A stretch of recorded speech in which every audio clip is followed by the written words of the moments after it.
जय श्रीमन नारायण। राधे राधे मित्रों, स्वागत है आपका एस्ट्रो पंडित चैनल में। आज हम चर्चा करेंगे श्राद्ध करने से क्या लाभ होता है और क्या हानियां होती है। श्राद्धकर्ता का कल्याण सिर्फ श्राद्ध करने से हो जाता है। जो प्राणी विधि पूर्वक शांत मन होकर श्राद्ध करता है वह सभी पापों से रहित होकर मुक्ति को प्राप्त होता है तथा फिर संसार चक्र में नहीं आता।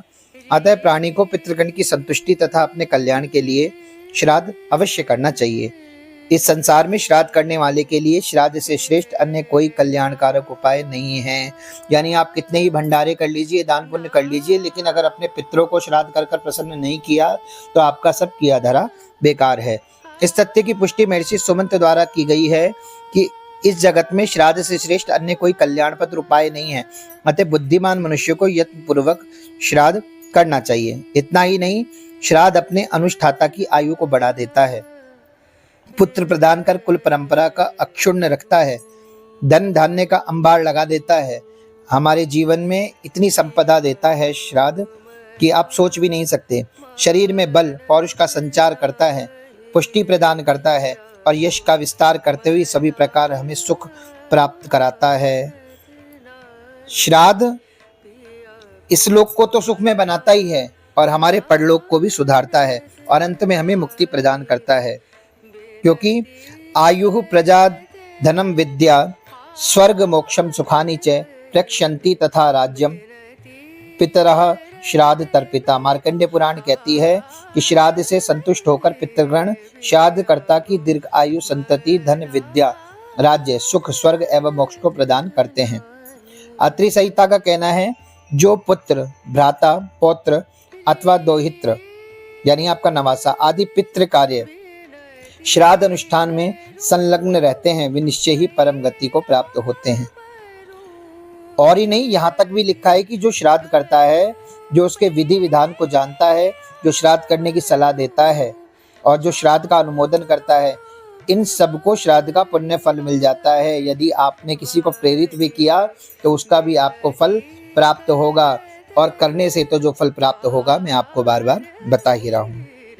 अब बात आती है कि श्राद्ध न करने से क्या हानि होती है, तो आपको बता देना चाहता हूँ। लिखता है कि अपने शास्त्र ने श्राद्ध न करने से होने वाली जो हानि बताई है उसे जानकर हमारे रोंगटे खड़े हो जाते हैं।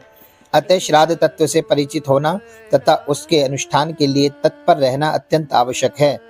यह सर्वविदित है कि व्रत व्यक्ति इस महायात्रा में अपना स्थूल शरीर भी नहीं ले जा सकता, तब पाथे कैसे ले जा सकता है। उस समय उसके सगे संबंधी श्राद्ध विधि से उसे जो कुछ देते हैं वही उसे प्राप्त होता है। शास्त्र ने मरणोपरांत पिंडदान की व्यवस्था की है। सर्वप्रथम शव यात्रा के अंतर्गत 6 पिंड दिए जाते हैं, जिनसे भूमि के अधिष्ठात्र देवताओं की प्रसन्नता तथा भूत पिशाचों द्वारा होने वाली बाधाओं का निराकरण आदि प्रयोजन सिद्ध होते हैं।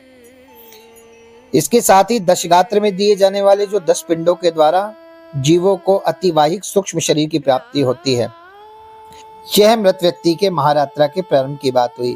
अब आगे उसे पाथे यानी जो रास्ता होता है उसमें भोजन, अन्न, जल आदि की आवश्यकता पड़ती है, जो उसे प्राप्त होती है उत्तम षोडशी में दिए जाने वाले पिंडदान से।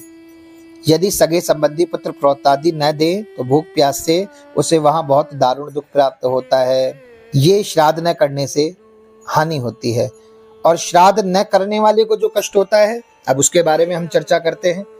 यह तो ही श्राद्ध न करने से मृत प्राणी को जो कष्ट प्राप्त होता है उसके बारे में। अब श्राद्ध न करने वाले को भी पग पग इसका कष्ट का सामना करना पड़ता है कि हम मन में विचार कर लिए कि नहीं करा तो क्या हुआ। सिर्फ उसी जीव का जो यात्रा है कष्टमय नहीं होती, यह आपकी यात्रा को भी जो आप इस धरती पर जी रहे हैं और मरने के बाद जब जाएंगे तो उसे भी कष्टमय बना देता है।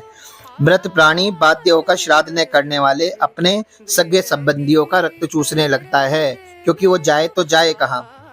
ब्रह्म पुराण कहती है, श्राद्धम न कुरते मोहात तस्य रक्तम पिबंति ते। साथ ही साथ वे शाप भी देते हैं हमें। नागरखंड कहता है, पितरस्तस्य शापम दत्वा प्रयांति च। फिर इस अभिषिक्त परिवार को जीवन भर कष्ट ही कष्ट झेलना पड़ता है।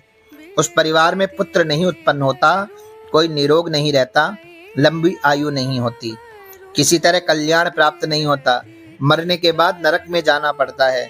उपनिषद में कहा गया है कि देव पितृकाराभ्याम न प्रमदितव्यम, अर्थात देवता तथा पितरों के कार्यों में मनुष्य को कदापि प्रमाद नहीं करना चाहिए। प्रमाद से प्रत्यवाद होता है, अर्थात कि हमें श्राद्ध अवश्य रूप से करना चाहिए। आज के आधुनिक युग में लोग बाग इस बात को भूल चुके हैं कि सोचते हैं कि जो चला गया उसे प्राप्ति कैसे होगी, लेकिन मैं आपको दोनों चीजें बता चुका हूं कि किस प्रकार उन्हें सब कुछ प्राप्त होता है और किस प्रकार आपको लाभ प्राप्त होता है, किस प्रकार पितरों को हानि होती है। और जब व्यक्ति भूखा तड़पता है तो वो सिर्फ आपको श्राप ही दे सकता है। कुल मिला के कहने का मेरा सीधा सा अर्थ है कि प्रत्येक व्यक्ति को अपने जीवन में श्राद्ध करना चाहिए। अगर वीडियो अच्छी लगी हो तो चैनल को सब्सक्राइब कर दीजिए, वीडियो को लाइक कर दीजिए, शेयर कर दीजिए। इसी प्रकार की आगे जानकारियां मैं आपको देता रहूंगा। जय श्रीमन नारायण। राधे राधे मित्रों।